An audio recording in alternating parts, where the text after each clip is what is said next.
एक आई आपल्या बाळाला दूध पाजत असते, लक्षात घ्या. छोटंसं बाळ असतं तिचं आणि ती आपल्या बाळाला दूध पाजत असते. दूध पाजल्याच्या नंतर तो बाळ दुधाची उलटी करतो. ती आई त्याला स्वच्छ करते, पुसून काढते, पुन्हा त्याला जवळ घेते, पुन्हा त्याला दूध पाजते. पुन्हा तो 5 मिनिटांनी दुधाची उलटी करतो. पुन्हा आई त्याचं तोंड स्वच्छ पुसून घेते, त्याचे कपडे स्वच्छ करते आणि त्याला पुन्हा जवळ घेते. हा प्रकार अर्धा तास चालत असतो महाराज. आईने दूध पाजायचं, बाळाने उलटी करायची, आईने त्याला स्वच्छ पुसून काढायचं, पुन्हा जवळ घ्यायचं. एवढ्यात एक शेजारीण त्या ठिकाणी येते आणि विचारते, का ग बाई, अर्धा तास झाला बघतीये मी, तुझं बाळ पुन्हा पुन्हा दुधाची उलटी करतोय, तरी तू पुन्हा पुन्हा त्याला दूध का पाजतीये? आईने फार सुंदर उत्तर दिलं. आई म्हणाली, माझा बाळ जरी दुधाची पुन्हा पुन्हा उलटी करतो, पण दुधाचा काही ना काही अंश त्याच्या पोटात जातोय ना, हेच माझ्यासाठी महत्वाचं आहे. तसं कथा दरवर्षीच ऐकतोय आम्ही, मग पुन्हा पुन्हा काय ऐकावी? अरे एकदाच कथा लक्षात येत नाही म्हणून काय झालं? कथेचा काहीतरी ज्ञानाचा भाग आपल्यामध्ये येतो की नाही? एक लहानसा नातू होता आणि आजोबांनी सांगितलं, म्हणे बाळा, ती कोळशाने भरलेली टोपली आहे ना, ती खाली कर आणि त्या टोपलीमध्ये पाणी भरून आण. जवळच एक नदी होती, त्या नदीच्या जवळ तो मुलगा धावत गेला, त्या टोपलीमध्ये पाणी भरून आणलं. परंतु आजोबाच्या जवळ येईपर्यंत टोपली रिकामी होऊन जायची. का? कारण टोपली दर्भाची होती, त्या टोपलीमध्ये पाणी थांबत नव्हतं. पुन्हा नातू धावत गेला, पुन्हा पाणी भरलं, आजोबाच्या जवळ धावत येईपर्यंत पुन्हा टोपली पाण्याने पुन्हा रिकामी झाली. असं त्याने अर्धा 1 तास पर्यंत गेलं, पण टोपलीमध्ये पाणी काही भरल्या जात नव्हतं, टोपली रिकामी व्हायची. नातवाला राग आला. नातू म्हटला, आजोबा 1 तास झाला टोपलीमध्ये पाणी भरतो, इतक्या वेळेला पाणी भरून याच्यामध्ये पाणी राहतच नसेल तर पुन्हा पुन्हा पाणी भरून उपयोग तरी काय? आजोबांनी दिलेलं उत्तर खरोखर चिंतन करण्यासारखं होतं. आजोबा म्हटले, बाळ नीट त्या टोपलीकडे बघ, टोपलीत पाणी राहिलं नाही, पण काडीकुट्ट कोळशाने भरलेली टोपली, काडीकुट्ट झालेली टोपली पुन्हा पुन्हा पाणी भरल्यामुळे बाजारातून आणल्यासारखी नवी कोरी करकरीत झाली. यासाठी शिवपुराण कथा ऐकायची असते. ही टोपली पण कोळशाने भरलेली काडीकुट्ट झालेली टोपली आहे. पुन्हा पुन्हा या शिव महापुराण कथारूपी या गंगेमध्ये या टोपलीला त्या ठिकाणी भरायचं, या टोपलीमध्ये पाणी भरायचं असतं. जरी रिकामी होते पुन्हा पुन्हा भरायचं. एक दिवस असा येईल की ही काळी कुट्ट झालेली टोपली बाजारातून आणल्यासारखी, म्हणजे भगवान परमात्म्याने जसं स्वच्छ मनाने इथं पाठवलं होतं ना, तसंच एक दिवस हे अंतकरण आपलं स्वच्छ झाल्याशिवाय राहणार नाही. आणि याकरिताच शिव महापुराण कथा ऐकायची. नैमिषारण्यामध्ये 88,000 शौनक ऋषी एकत्रित त्या ठिकाणी जमलेले आहे. योग, या कर्म, धर्म, उपासना, ध्यान, धारणा सगळं काही चाललंय महाराज. पण मनामध्ये त्या ठिकाणी प्रश्न आहे, असं काय करावं की या घोर अशा कलियुगामध्ये सहज माणसाला तारून नेणारी कथा आपल्याला या ठिकाणी ऐकायला मिळेल. बघा, जीवनाची दिशा जर आपल्याला त्या ठिकाणी योग्य मिळाली ना, तर योग्य दशा सुद्धा माणसाला प्राप्त होते. आणि माणसाची दिशा जर चुकली तर दशा सुद्धा चुकायला वेळ लागत नाही. म्हणून दशा बनवण्यापेक्षा आधी योग्य दिशेला जा. योग्य दिशेला गेलात की योग्य दशा आपोआप त्या ठिकाणी प्राप्त होईल. आणि ज्या वेळेला श्री गुरु असे जीवनामध्ये प्राप्त होतात, असा जर संयोग माझ्या जीवनामध्ये आला ना, तुझी भक्ती करण्याचं सद्भाग्य मला माझ्या जीवनामध्ये जर लाभलं, या नरदेहामध्ये आल्यानंतर या नरदेहाचं सार्थकत्व करण्याची संधी जर मला मिळाली, तर मी काय करेन? तुकोबारायांनी या ठिकाणी सांगितलं, या मानव जीवनाचं सार्थकत्व करायचं असेल, हा जन्म सार्थकी लावायचा असेल, धन दौलत, पैसा, ऐश्वर्य, घरदार, गाडी, बंगला, माडी हे सगळेच त्या ठिकाणी मिळवतात महाराज. पण भगवान परमात्म्याची भक्ती प्रत्येकालाच मिळत नाही.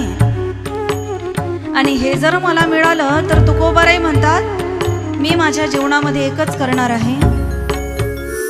तुका म्हणे धन्य मानिना संचिता.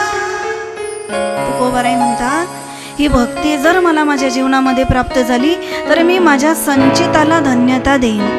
तुका म्हणे धन्य मानिन संचित घेईन ते नित्य प्रेम सुख. हा भक्तीचा अगाध महिमा या ठिकाणी आहे महाराज. म्हणून जीवनातली दिशा महत्वाची आहे. ज्याला जीवनातली दिशा मिळाली त्याला दशा ही आपोआप प्राप्त होते.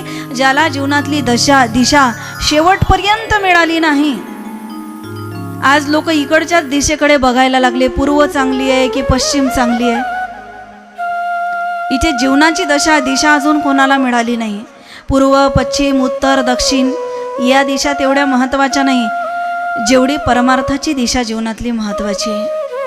आज परमार्थ माणसाला बल जीवनामध्ये प्रदान करतं. आज परमार्थ जीवनामध्ये शक्ती माणसाला प्रदान करतं. 10वी 12वीचे रिझल्ट लागतात महाराज. ज्या विद्यार्थ्याला अजून काही कळत नाही, थोडे पर्सेंटेज कमी मिळाली की फासावर लटकतात. का?